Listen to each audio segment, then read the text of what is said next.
ನಂದೇ ಹಂಚಿ ಕಡೆ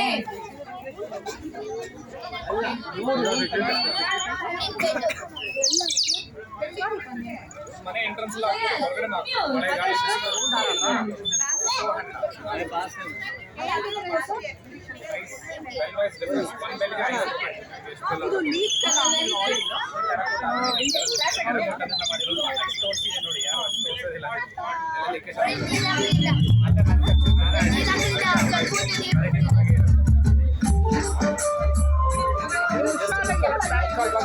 ಆಯಿಲ್ ಫಿಲ್ ಮಾಡ್ಬಿಟ್ರೆ ಬೆಳಗ್ಗೆಯಿಂದ ರಾತ್ರಿ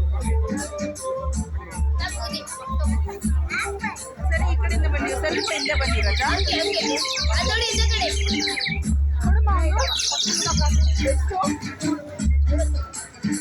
ಡೂ ಇಟ್ ಮಾಡ್ತೀಯಾ ಅವ್ರು ಮಾಡ್ತಾರೆ ನೋಡು ಹೇಗೆ